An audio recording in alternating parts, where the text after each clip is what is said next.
यदि जीवन की दशा बदलना चाहते हो तो सर्वप्रथम जीवन की दिशा बदलिए। दशा तो तब तक नहीं बदलेगी जब तक दिशा नहीं बदलेगी। और दिशा कैसे बदलेगी जी? कौन सा वो ग्रंथ है, कौन सा वो मार्ग है, कौन सा वो ज्ञान है जो जीवन की दिशा बदल दे?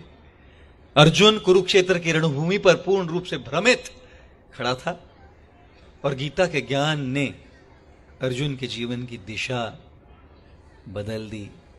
और वास्तव में जब दिशा बदल जाती है तब दशा बदल जाती है। आप सब लोगों ने देखा होगा, लोग आजकल भागते हैं, ट्रेडमिल पर भागते हैं, बाहर नहीं भागते, ट्रेडमिल पर भागते हैं और एसी लगाते तो एक बूंद पसीना नहीं आता।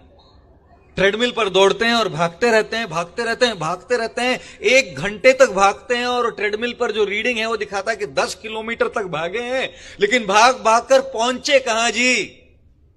भाग तो रहे हैं, मेहनत तो कर रहे हैं, प्रयास तो कर रहे हैं, कष्ट तो कर रहे हैं, लेकिन दिशा कहां है?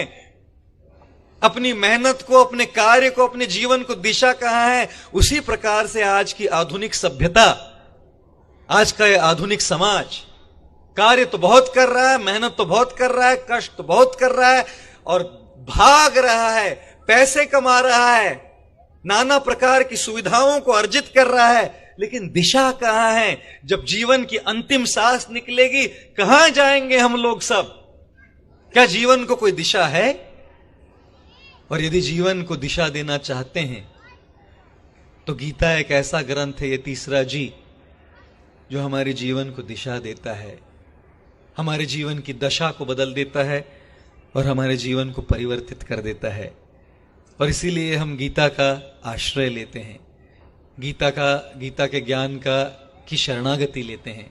और श्रील प्रभुपाद जी ने हमको गंगा भी दी, हमको गोमाता भी दी और हमको भगवत गीता यथारूप भी दी। और इनकी ही वजह से, परम पूज्य भक्तिवेदांत स्वामी श्रील प्रभुपाद की वजह से सारे विश्व में लोग आज गीता पढ़ रहे हैं। जापानी में गीता है, चीनी भाषा में गीता है, रूसी भाषा में गीता है, फ्रेंच में गीता है, लैट्वियन में गीता है, स्लोवेनियन में गीता है, स्लोवाकियन में गीता है, इटालियन में गीता है। हर भाषा में आज गीता का अनुवाद हुआ है। सारे विश्व में लोग इस ग्रंथ से प्रेरणा लेते हैं। हम आप सबसे निवेदन करते हैं कि इस राष्ट्र की इस धरोहर को गंभीरता पूर्वक स्वीकार कीजिए और इस मार्ग, गीता के मार्ग से, इस दिशा से अपने जीवन